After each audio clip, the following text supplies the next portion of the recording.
오늘은 마음을 다스리면 행복이 온다 하는 주제로 말씀을 드릴까 합니다. 이 세상에 살아있는 모든 사람들은 아마 행복을 다 추구합니다. 스스로 나는 불행해지고 싶다 그런 생각, 그런 행동 하시는 분들은 별로 없을 거예요. 누구나 바라는 것이 바로 행복입니다. 그런데 우리가 행복이라는 것은 사실 두 가지인데, 일반 사회에서 하는 행복, 이것은 자기 욕심이 충족되었을 때, 하고자 하는 일이 뜻과 같이 이루어졌을 때 그때를 행복하다 그럽니다. 더 쉽게 말씀드리면 마음이 거룩한 상태, 그런 상태를 행복하다 하는데, 불교에서는 이것을 유의의 행복이라고 합니다. 유의의 행복이라는 것은 어떤 것이냐면 있다가도 없어지고 없다가도 다시 있을 수 있는 행복, 그 영원하지 않다 이겁니다. 그래서 어떤 분들은 보면 아주 이 상태가 좋았을 때 이 행복 깨고 싶지 않다, 영원히 머물고 싶다 하는 그런 생각들을 많이 가집니다. 그것은 누구나 바라는 그런 바가 되겠습니다. 그 다음에 부처님의 가르침, 그 가르침은 무의의 행복을 바라는 겁니다. 이 무의의 행복이라는 것은 어떤 것이냐면 물질로서, 지식으로서, 권력으로서, 다른 어떤 무엇으로서 충족시키는 것이 아니고 오로지 내 마음의 번뇌가 소멸됨으로 해서 얻을 수 있는 행복, 이것을 무의의 행복이라고 합니다. 아마 우리 거사님들은 참 행복하게도 사회에 살면서도 사회에서 바라는 유의 행복도 만족할 수 있고, 또 부처님의 바른 법, 이름 그대로 정법을 실현함으로 해서 오히려 이 무의의 행복을 얻을 수가 있습니다. 이 세상에 제일 중요한 일 하나를 꼽으라고 한다 그러면 저로서는 자기의 영혼 또는 마음자리, 이것을 깨끗이 하는 일, 이보다도 더 값진 일은 없지 않을까 하는 생각을 합니다. 솔직히 우리 마음속에는 1000카레트, 10,000카레트보다 더 되는 다이아몬드가 숨어 있습니다. 내 마음의 보석 찾는 일, 쉽게 표현해서 내 마음의 보석이지만 사실은 우리의 자성물입니다. 그 찾는 일은 부처님 제자로서는 어련히 해야 할 일이고, 그것이 제일 큰 행복의 과제가 아닌가, 저는 그런 생각을 합니다. 지금 현재 제일 소중한 것은 현재의 한 생각, 현재의 마음, 현재의 일념, 이것이 아주 중요합니다. 현재의 일념은 어떻게 구성되어 있느냐면, 과거 엄청나게 살아왔던 전생, 그 모든 전생이 현재의 한 생각 속에 묻혀 있습니다. 그저 단순히 현재의 나의 마음이 움직여지는 것이 아닙니다. 아마 여러분들 경험해 보셨겠습니다만은 이 세상의 어려운 일 가운데 하나가 무엇이냐면 바로 자기 마음을 바꾸는 일입니다. 자기 마음을 다스리거나 바꾸기나 연기나 하는 일, 그 엄청난 어려운 일, 이것은 부처님의 말씀대로 수행만 하면 해질 수 있는 그런 부분이 됩니다.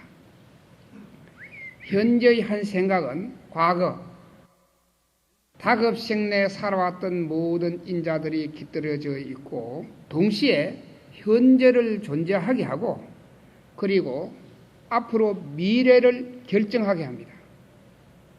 어떤 미래를 결정하느냐? 금생과 동시에 다음 생, 다음 생, 다음 생. 그래서 불교에서는 다급생내를 살아간다, 그렇게 표현을 합니다. 절대로 한 번만 살아가는 것이 아니고 또 살고 또 살아야 하는, 그리고 영원히 살아야 하는 목숨입니다. 한 번만 산다 그러면 힘 있을 때, 능력 있을 때 남의 것 다 빼앗아다가 내 것 만들어서 살면 됩니다. 그러나 그런 억지라는 것이 영원선상에서는 통하지를 않습니다. 왜? 인과라는 것이 있기 때문에.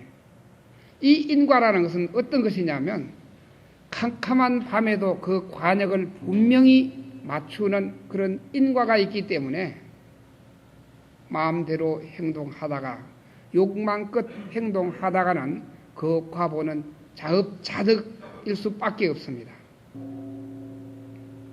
그래서 마음을 바꾸면 운명이 바뀌어집니다.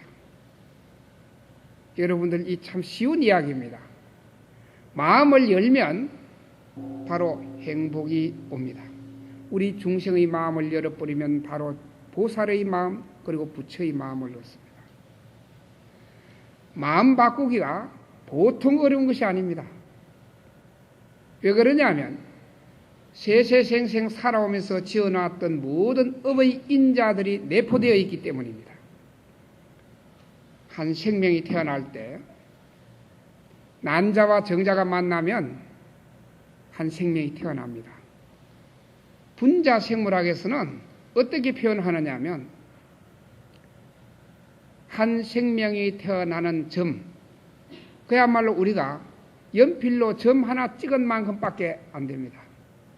그것이 세포가 분열해서 280일간 어머니의 뱃속에 있다 태어날 때 3.4kg 정도, 2.8kg에서 3.4kg 정도의 커집니다. 그런데 분자생물학에서는 어떻게 표현했느냐 하면 그 한 점 속에서는 브리테니카 백과사전 440권 분량의 정보가 함입되어 있다고 합니다. 그 이야기는 불교 쪽에서 저로서 해석하라 그러면 바로 과거 전생에 사였던 모든 업의 인자들이 거기에 내재해 있다, 이렇게 설명할 수 있습니다. 그건 분명한 현실입니다. 절대로 부처님 말씀이고 또 과학자의 어떤 그거다, 그 이전에 이것은 분명한 진리임과 동시에 현실이고 또 사실입니다. 그만큼 우리는 지난 세상의 모든 업의 인자가 내재된 그런 상태에서 금생의 생명이 출발하였더랬습니다.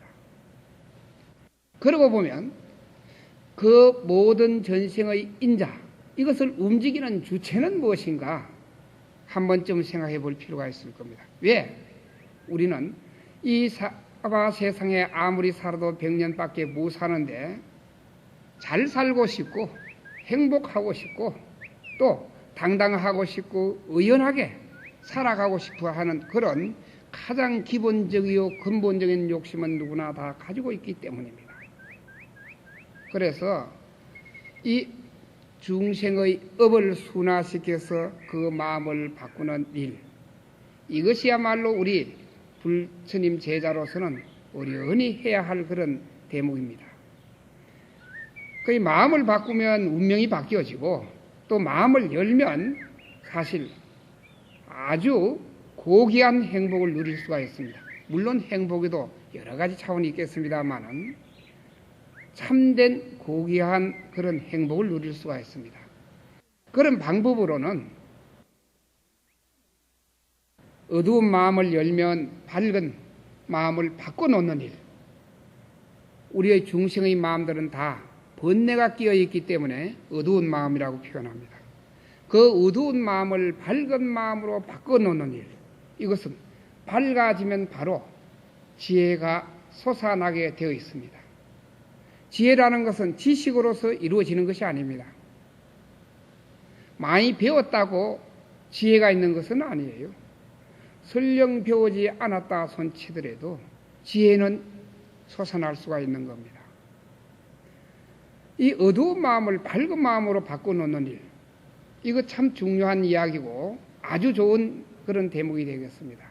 왜 중요한 이야기냐면 우리는 금생의 사람으로 태어났고 또 부처님 법까지 만났기 때문에 이 차제에 어두운 마음을 밝은 마음으로 바꿔놓지 않는다 그러면 다음 어느 생을 기약하겠습니까? 정말 사람 몸 받았을 때 우리의 마음 바꾸어가지고 어두운 마음을 밝은 마음으로 바꿔놓는 일, 이것은 인간 대학, 인생 대학이 있다 그러면 바로 그곳에서 해야 할 일입니다.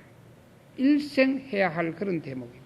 잠시 하고 접어둘 일이 아닙니다. 이 귀하고 귀한 그것을 가르치거나 또 알려주는 곳은 우리나라에는 너무 적습니다. 단 불교 쪽에서만 할 수 있는 그런 대목이 되겠습니다. 왜? 다른 종교 쪽에서는 신의 뜻대로 움직여주면 되니까 충실한 종만 되어주면 되기 때문에 여러분들은 그런 입장에서는 정말 복이 많은 그런 분이 되겠습니다. 그리고 우리 중생들의 마음은 때로는 아주 차운 마음이 됩니다.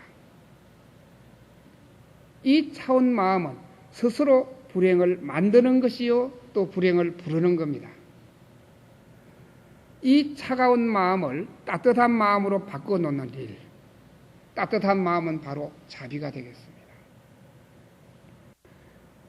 누구든지 찬 마음 가진 사람을 가까이 할 사람은 아무도 없습니다. 어린 아이도 그렇습니다.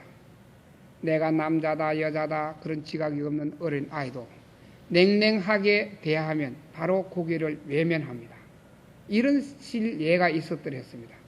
어느 부인이 임신을 했는데 유산을 하려고 작정을 했더랬습니다. 그 남편이 만약에 당신 낙태를 하거나 유산을 해버리면 나는 당신과 살지 않겠다 하고 엄포를 놨더랬습니다. 그러나 이 여인으로서는 임신을 해서 또 아이를 낳아야 하는 고통, 이것을 감당하기 싫어가지고 정말 싫은 임신 10개월 동안 거쳐서 그 다음에 아이를 놓았더랬습니다. 아이가 태어나고 난 뒤에 바로 어머니의 젖을 먹지를 않았더랬어요. 의사가, 산부인과 의사가 아무리 관찰을 하더라도 도저히 이런 일은 처음이었기 때문에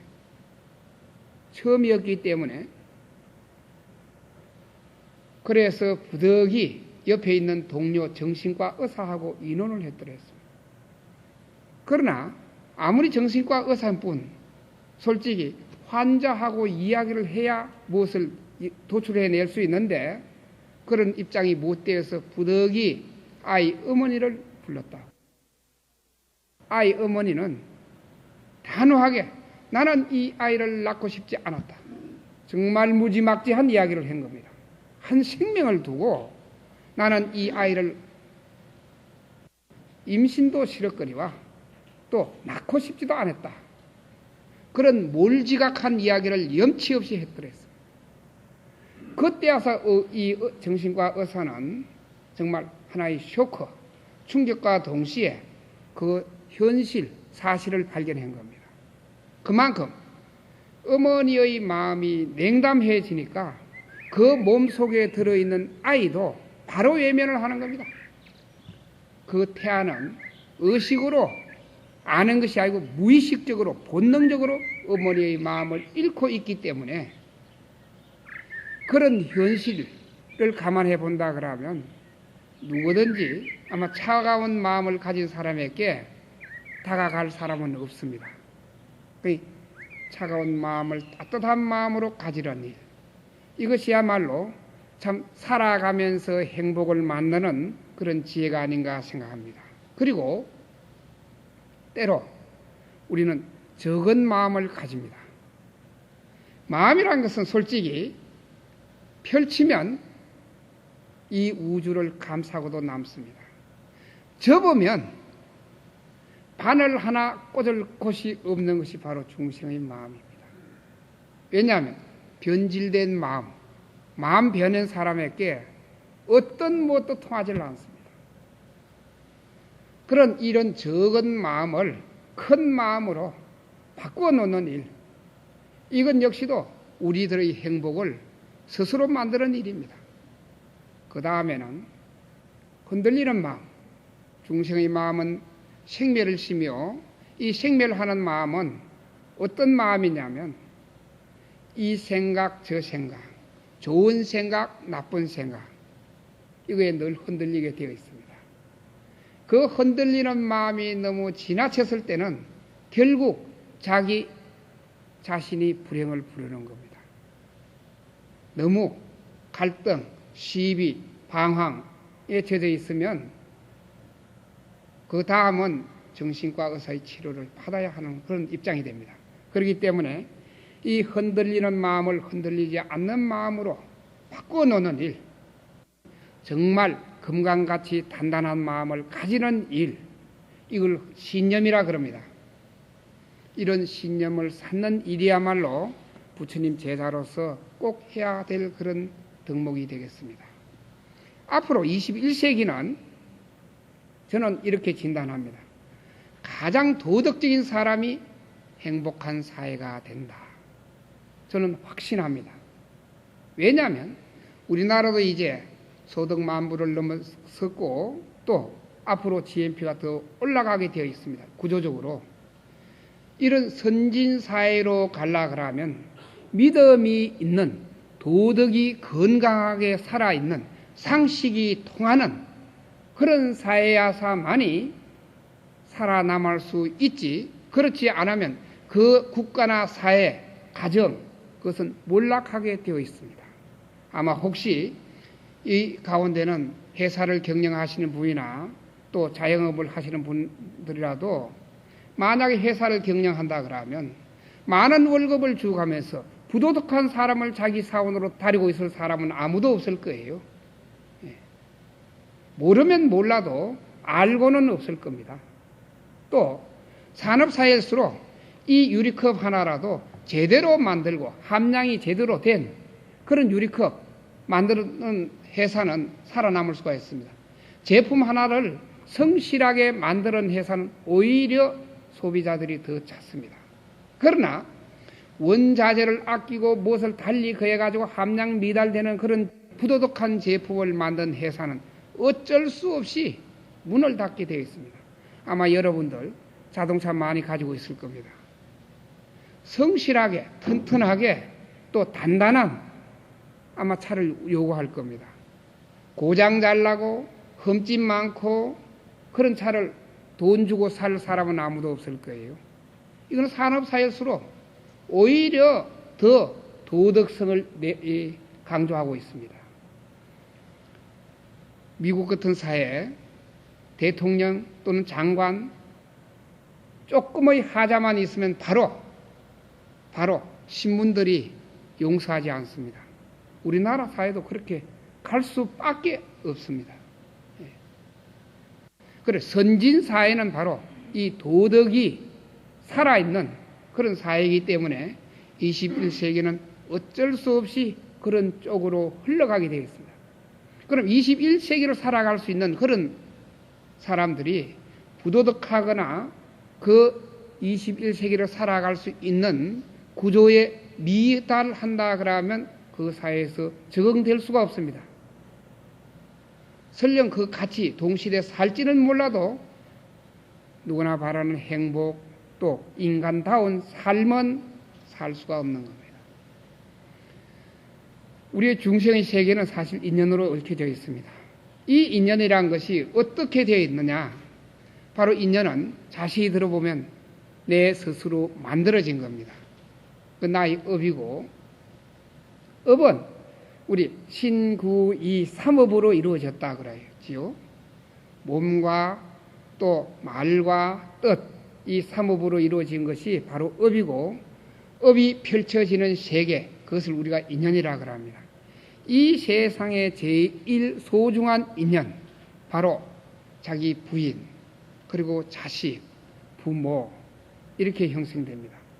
부모, 그리고 부인, 아들, 딸.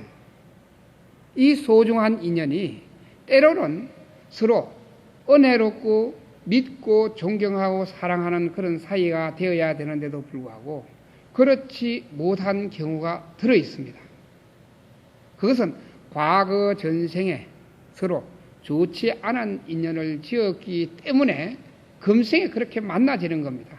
금생에. 왜? 그것은 불교에서 말하는 공업, 같은 업을 지었기 때문에 그래 만나가지고 다시 기쁨도 주고 슬픔도 받고 하는 그런 관계가 됩니다. 그래서 사랑은 바로 업입니다. 그 업 속에는 믿고 존경하고 또 한없이 기쁨을 얻을 수 있는 그런 부분도 내포되어 있지만은 미워지고 또 정말 원수 같은 그런 인자도 숨어 있는 겁니다. 우리 생활 가운데 제일 중요한 부분은 사실 가정입니다. 그 나라의 수준은 그 사회의 가정의 수준을 능가하지를 못합니다. 흔히 집은 있는데 가정은 없다. 그런 이야기는 우리 80년대 접어들면서 간혹 뜻있는 사람들이 그런 견해를 펼쳐드렸습니다. 왜냐하면 우리나라는 5천년의 가난을 벗기 위해서 누구나 한결같이 가족보다는 오히려 일, 직장을 더 우선했던 그런 경향들이 많았더랬습니다. 그런 여파로 지금은 어떻게 상황에 왔느냐? 아마 얼마 전에 여러분들 듣기 싫은, 보기 싫은 뉴스 많이 봤을 거예요. 청소년들의 방황, 지나친 문란, 이것은 차마 어른들이 모르는 사이에 그런 엄청난 부작용의 삭은 자라고 있었더라 했습니다. 이것은 한결같이 잘 살기 위해 가지고 산업사회를 거쳐오면서 우리들은 일을 중요시했고 능력을 중요시했더라 했습니다. 그러다 보니 자연히 참 아끼고 기려야 할 인간 됨됨, 인간성, 또 탄탄한 가족, 이것을 너무나 등한시했더라 했습니다. 능력을 너무 중요시하다 보니까 오히려 아버지를 또 부모를 무시하는 그런 경향들이 많았더랬습니다. 한문 표현으로는 미대부동이란 말이 있습니다. 꼬리가 커지면 오히려 움직여지지를 않습니다. 아들이 사회적으로 돈이 너무 많거나 지식이 너무 많거나 또 권력이 너무 높으면 아버지, 어머니가 함부로 할 수가 없습니다. 이것은 절대 좋은 현상은 아닙니다. 물론 부모들이 다 아들, 딸 잘 되기를 바랍니다마는, 그러나 인간 됨됨의 차원에서는 아무리 많은 학식을 가졌고 또 큰 권력을 가졌고 또 많은 재물을 가졌다 손치더라도 아버지는 아버지예요. 부모는 부모예요. 그런데도 불구하고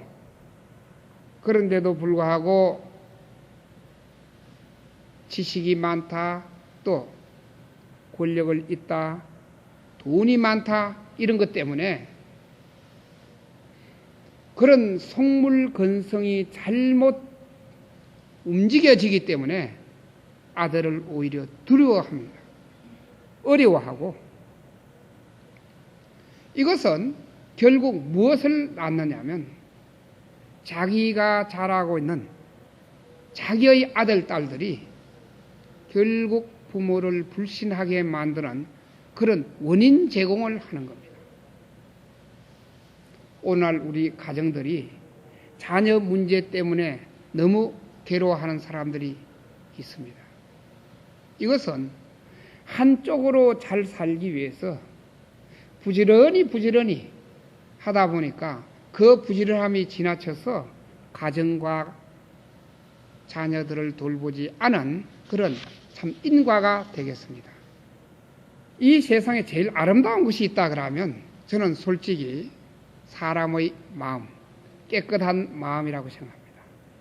뭐 꽃이 아름답다, 여자의 나체가 아름답다, 무엇이 아름답다, 아무리 아름다운 것이 많더라도 인간의 깨끗한 마음, 인간의 냄새가 나고 인격의 향기가 나는 그런 깨끗한 영혼을 소지한 사람보다도 더 아름다운 것은 없습니다.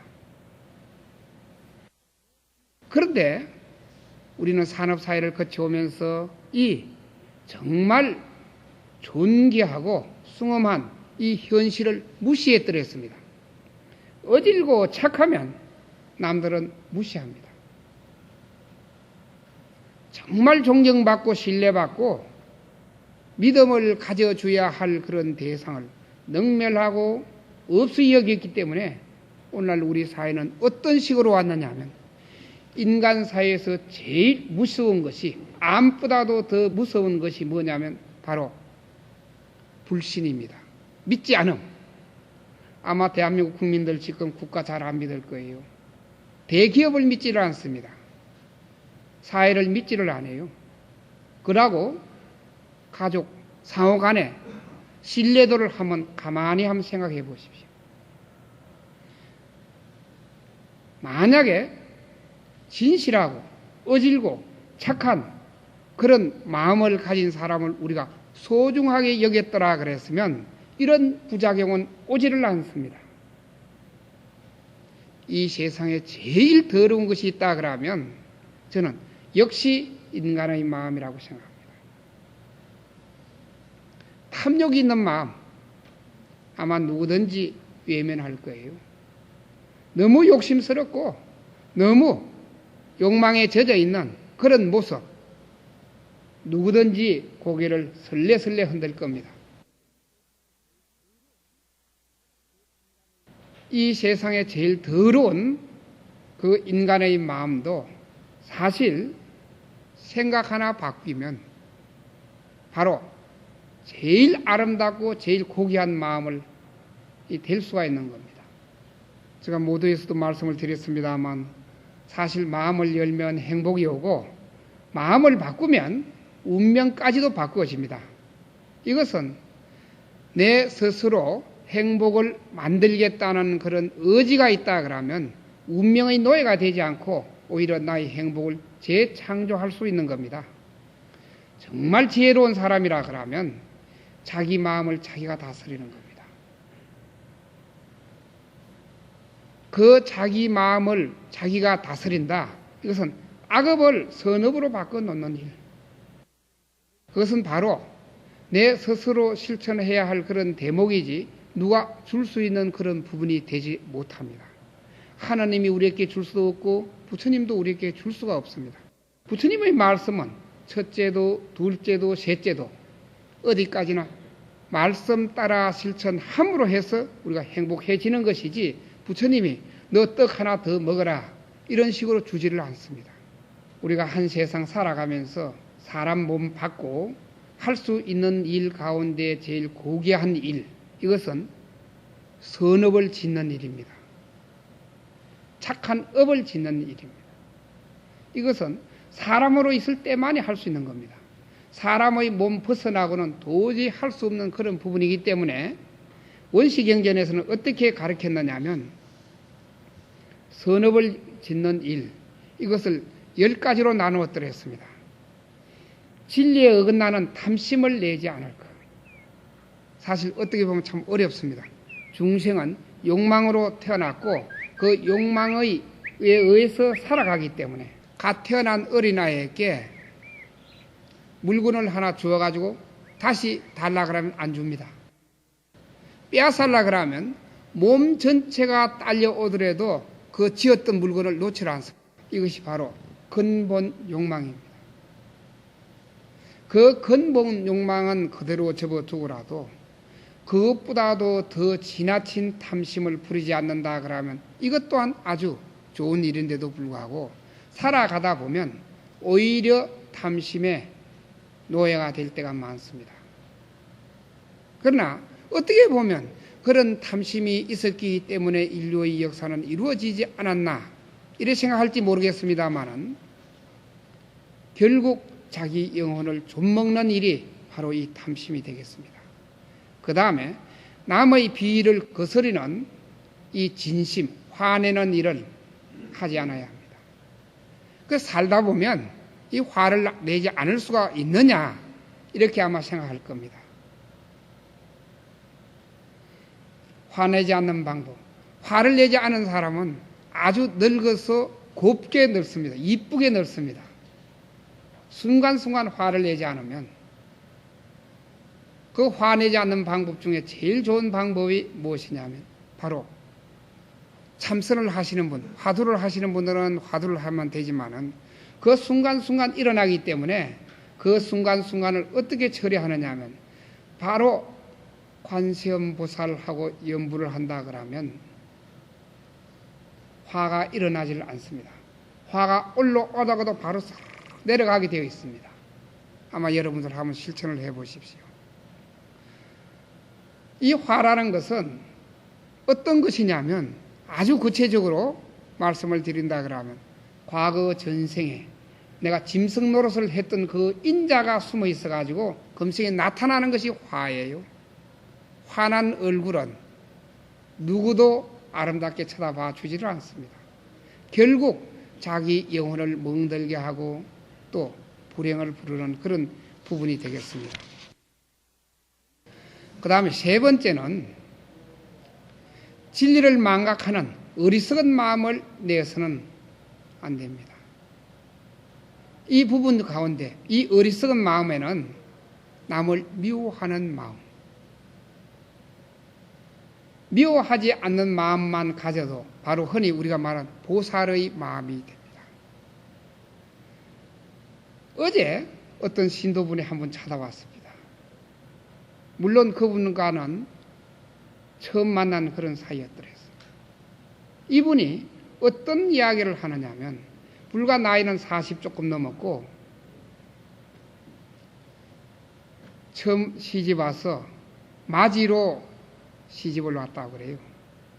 너무나 가난해가지고 억척같이 한눈 옆에 팔지 않고 살아왔다고 그럽니다. 시집 오자마자. 그런데 이유 없이 시댁 식구들이 미워하더랍니다. 시아버지도 시어머니도 옳게도 남편도 하여튼 줄줄이 사탕식으로 그쪽 사람들은 한결같이 미워하니까 많은 사람들이 미워하기 때문에 그러나 이 젊은 이제 갓 시집 온 세대로서는 앉을 자리 설 자리가 없는 거예요. 어떻게 처신을 하고 어떻게 행동을 해야 될지 모르겠다 이겁니다. 그래서 가만히 생각하니까 아마 그 집안이 불교 집안이었던 것 같습니다. 참회 기도를 했다고 그래요. 제일 첫날은 시아버지를 향해서 참회 기도를 하고 그 이튿날은 시어머니, 그 다음날은 자기 남편, 그 다음날은 시누이 이런 식으로 자기와 제일 인연이 많은 7사람을 상대로 해서 7일간 참회 기도를 하고 나니까 스스로 마음이 아주 편안해지더랍니다. 그리고 그네들을 향해서 미워하는 마음, 원망하는 마음이 일어나지를 않더라고 그래요. 얼마나 맺힌 마음으로 기도를 했기 때문에 그건 분명히 일주일 만에 그런 것을 성취할 수가 있습니다. 혹시 안 좋은 인연이 있어서 미워하는 마음이 일어나면 그런 기도를 한번 해보십시오. 또 얼마 전에 어떤 신도님이 저에게 그런 이야기를 합니다. 이분은 정말 배울 만큼 배웠고 지금은 참 살 만큼 사는 그런 집안입니다. 그런데 시어머님을 모시고 사는데 시어머님 역시도 독실한 불교 신도였더랬습니다.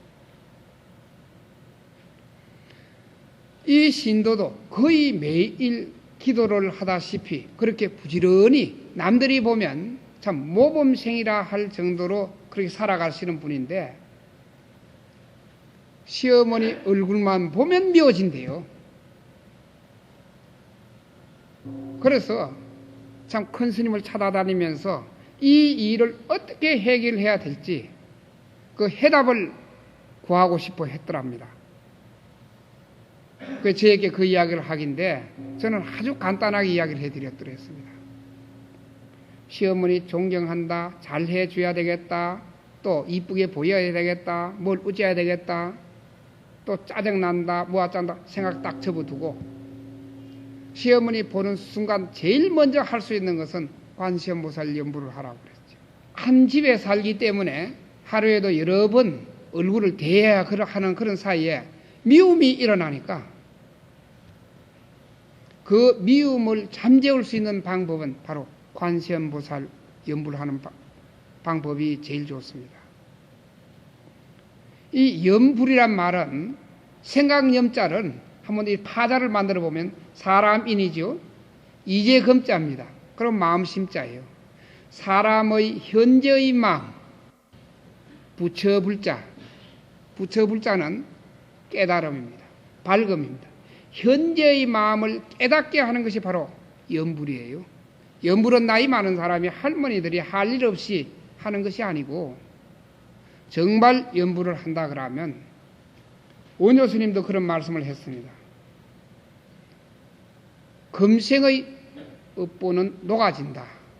태연 스님도 그런 말씀을 했습니다. 사막도의 고통은 면한다고. 연불하는 공덕이 엄청나게 큽니다. 시어머니, 그 미워지는 시어머니, 미워하지 않는 방법, 이것은 바로 연불밖에 없기 때문에 다른 것으로서 치유가 안 됩니다. 그 다음에는 이 세상에 악연을 짓는 것 가운데 제일 큰 악연이 바로 살생하는 겁니다. 우리 신도님들 가운데는 아마 사냥하시는 분, 또 낚시하시는 분 없으리라 믿습니다. 사냥 좋아하시고 낚시 좋아한다 그러면 이 시간에 여기 와서 계실 수가 없을 거예요. 혹시 자녀들이 그걸 한다 손치더라도 그것만큼은 꼭 말겨 주십시오. 왜냐하면 악업을 짓는 일 가운데 제일 큰 악업이 남의 생명을 빼앗는 겁니다. 금생에 병이 많거나 단명하신 분들은 과거 전생에 살생을 많이 했던 그런 과보입니다. 그렇기 때문에 이 살생 하나만큼은 피해가는 것이 원결, 원한을 맺지 않습니다. 금생에 우리가 선건공덕은 더 샀거나 짓지를 않는다 손치더라도 악업은 짓지 않아야 되고 원결, 원수는 맺지 않아야지요. 그런다 그러면 이 살생은 하지 않고 오히려 방생을 해야 합니다. 왜 방생을 해야 되느냐? 요즘이 어느 때인데 미꾸라지나 방생하느냐? 그건 덜 떨어진 산골 중이나 하는 거고 이렇게 자기 생각이 아주 진보적이고 잘난 척 하는데 천만의 말씀, 불교의 근본 사상을 모르면 그런 이야기가 성립이 될 수 있습니다. 축생, 소나 말이나 또 미꾸라지나 물고기나 그 생명이나 나의 생명은 똑같습니다. 생명의 선상에서는 그 생명 자체에도 바로 부처될 근본 성품이 들어있기 때문에 불성이 내재하고 있기 때문에, 살아있기 때문에, 그래서 살생을 하지 말라. 대성계에서는 아마 거사오계도 그렇거니와 보살계도 제일 먼저 살생하지 말라. 왜? 자비의 종자를 끊는다. 그리고 원결을 짓는다. 그래서 살생은 하지 않고 오히려 방생을 하라. 솔직히 우리가 조금이라도 구금 또는 구속되어 있다가 풀어진다 그러면 그 해방감은 대단합니다. 그런데 심지어 한 목숨을 빼앗는다. 이것은 지혜로운 사람이 해야 할 일이 아니오 부처님 제자로서는 피해가야 할 그런 부분이 되겠습니다. 그리고 내 스스로 안 죽이면 되지 않겠느냐 하는 그런 생각을 할 겁니다. 그러나 경전에는 그랬습니다. 내 스스로 또 남을 시켜서 죽어가는 목숨 기뻐하더라도 오히려 그거 역시도 과부를 받는다 그랬습니다. 죽음을 찬탄하거나 또 죽어가는 것을 기뻐하더라도 그만큼 폭넓게 이 살생을 막게끔 부처님은 누누하게 고구정령 말씀하시더랬습니다. 그리고 훔치지 말라. 요즘 뭐 훔치는 사람 별로 없기 때문에 저로서는 오히려 보시를 하라. 가진 사람만이 보시할 수 있다. 이것은 잘못된 생각입니다. 설령 재물이 없다 그러면 법의 보시를 해도 좋습니다. 이 법보시, 나는 부처님 말씀도 잘 모르고 또 아는 것이 없는데 무엇을 보시할까? 오늘 법회 다녀가시고 난 뒤에 여러분들을 제일 소중하다는 사람에게, 제일 아끼는 사람에게, 제일 사랑스러운 사람에게 꼭 이 법보시를 한번 해보십시오. 어떻게 하느냐? 만약에 멀리 있으면 전화를 걸어서 내 오늘 너에게 선물을 하나 주고 싶다. 너는 기쁜 마음으로 좀 받아주면 좋겠다. 너 지금 그 자리에서 받을 수가 있기 때문에 그렇게 서두를 하고는 관세음보살, 내 너를 위해서 불보살의 명호를 불러줄게. 너도 한번 따라 해봐라. 한순간이지만은 관세음보살 한 번이나 세 번이나 일곱 번이나 한순간, 그 적은 순간이지만은 그 상대방에게 불보살의 명호를 들려줌으로 해서 그 사람의 마음은 그만큼 편안해지고 밝아지고 또 부드러워집니다. 이런 보시는 마음만 먹으면 할 수 있는데도 불구하고 그것마저 인색하다 그러면 다음 세상에는 더 가난한 보를 면치 못합니다. 그 다음에 이 사음, 현대 윤리에서 제일 중요시 되는 또 한 가정을 탄탄하게 이루는 가장 기본이 되는 부분, 이 삿된 음행하지 않는 것. 이것은 건강한 도덕성을 가졌다 그러면 그런 짓은 하지 않을 겁니다. 그 다음에 거짓말 하지 않는다. 여기서 거짓말이라는 것은 큰 거짓말을 이야기하는데, 큰 거짓말, 어떤 것을 큰 거짓말이라 하느냐면 진리를 깨닫지 않았는데도 진리를 깨달은 양 이야기하는 것, 이것을 큰 거짓말이라 합니다. 물론 적은 거짓말을 많이 하더라도 옆에 그 사람 믿어줄 사람 없습니다. 인격에 결함이 있기 때문에 거짓말을 하는 겁니다. 참된 말, 진실한 말은 남에게 희망과 용기를 줄 수 있습니다. 그러나 거짓말은 바로 자기 인격의 파멸을 부르는 그런 부분이 되겠습니다. 그리고 두 가지 이야기, 흔히 우리가 이간질이라고 합니다. 물론 이것 역시도 제대로 된 사람은 이런 짓거리는 하지 않습니다. 그 다음에 험한 말, 이 세상에 남의 마음, 영혼을 멍들게 하는 것 가운데 하나가 바로 이 험한 이야기입니다. 흔히 불교 수로로서는 악구라고 합니다. 나쁜 이야기, 함부로 하는 이야기, 이것은 다른 사람의 마음에 상처를 주고 영혼에 고통을 줄 수가 있습니다.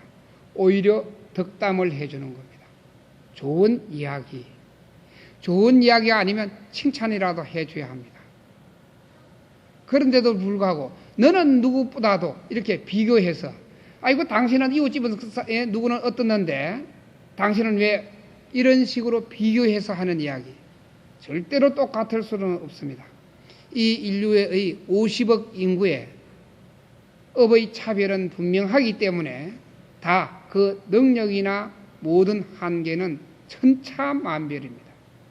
그런데도 불구하고 누구는 어째서니까 너도 그렇게 하라는 강요, 이것은 정말 험한 이야기가 됩니다. 바로 그 사람의 인격에 상처를 주는 이야기가 되겠습니다.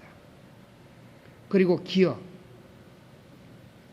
너무 번지르한 말, 실속 없는 말, 부품한 말은 오히려 우리들의 마음을 설렁하게 하고 또 들뜨게 합니다.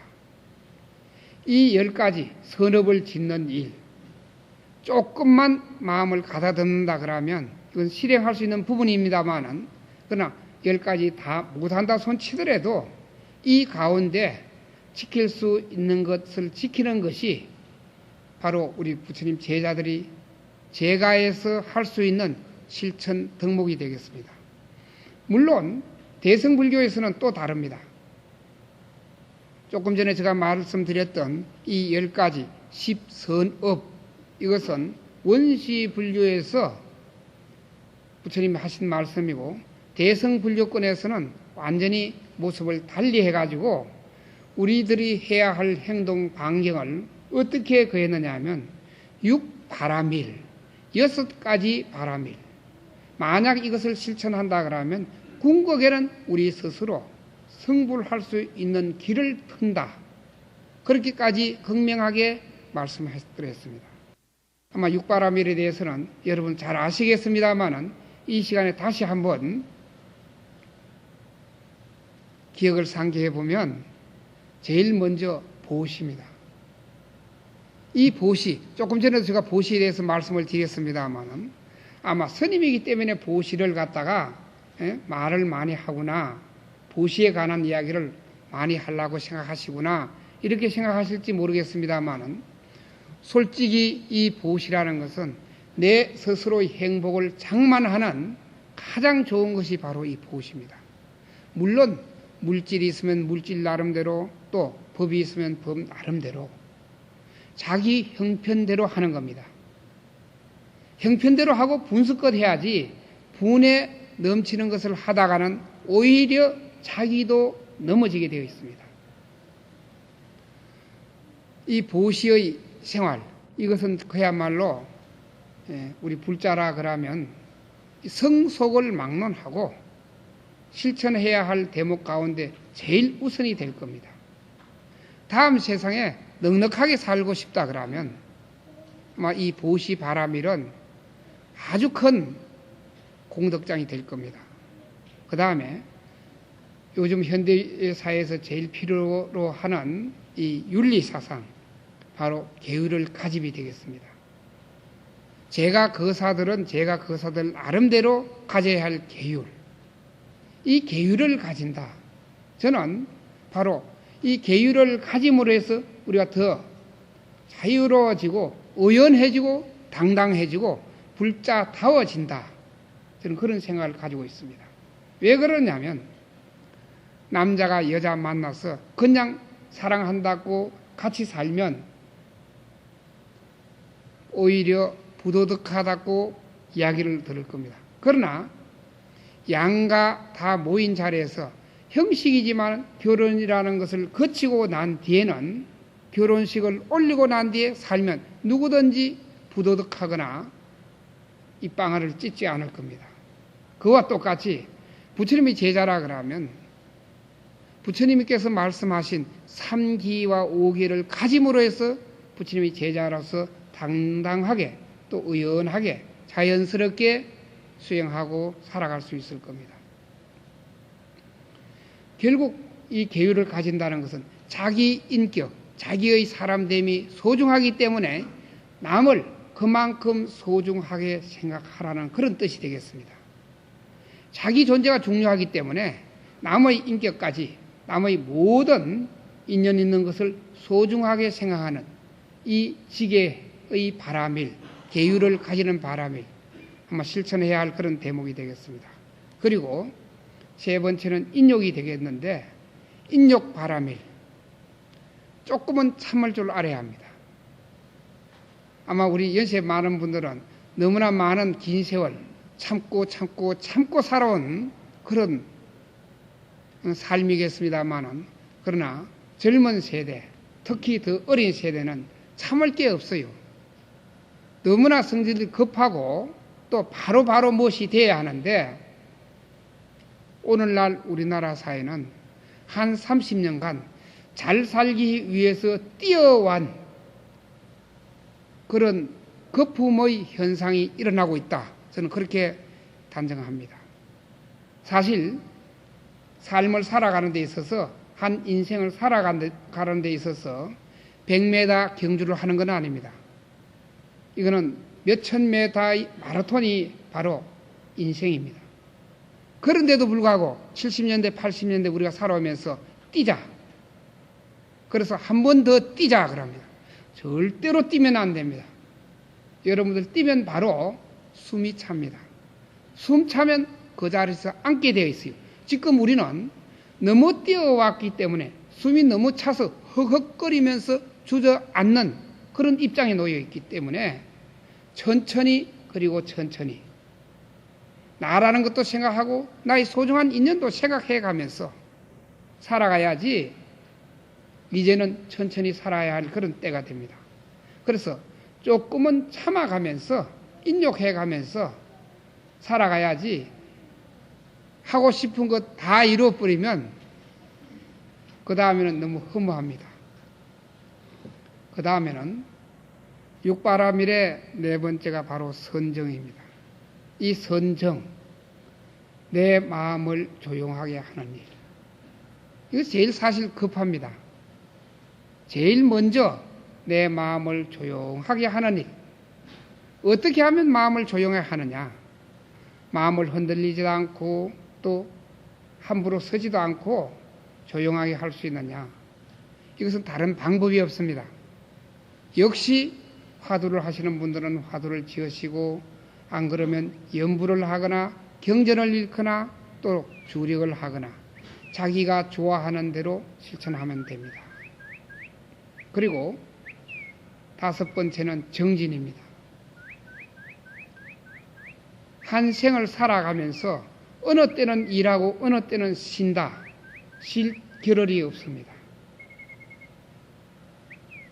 연세 드신 분들은 더 서둘러야 하는 부분 중에 하나가 바로 이 정진이 되겠습니다. 왜냐하면 이제 사바 세상에 계실 그 시간이 많지 않기 때문에 오히려 부지런히 정진하셔야 합니다. 어느 쪽으로 정진하느냐? 진리를 향해서 내 어두운 마음을 밝은 마음으로 바꿔놓는 일, 이 정진을 게으르지 말고 하셔야 합니다. 그래야 금생 남은 여생과 동시에 다음 생을 보장받는 겁니다. 저는 오히려 연세 높은 분들에게 더 정진하라고 그렇게 말씀을 올립니다. 그 다음에 지혜입니다. 이 지혜라는 것은 바로 부지런한 정진을 함으로 해서 이룰 수 있는 그런 대목이 되겠습니다. 정진하지 않으면 이 지혜는 살아날 수가 없습니다. 지혜의 그 보물은 금생만 쓰는 것이 아니고 다음 생, 그 다음 생에도 내가 도로 서기 때문에 이 지혜를 가꾸는 일, 바로 알찬 정진에서 이룰 수가 있습니다. 그 부처님 말씀은 솔직히 어떤 경우에도 우리들의 마음자리 밝히는 그런 도구가 되겠습니다. 그렇기 때문에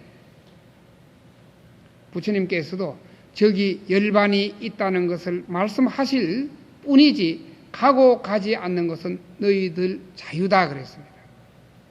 소를 강가까지 끌고는 갈 수 있지만 소가 물을 마시고 마시지 않는 것은 소의 뜻이다. 그런 대목입니다. 그렇기 때문에 부처님 말씀은 우리가 아는 만큼 실천해야 하고 또 절에 다닌 만큼 겸손해야 합니다.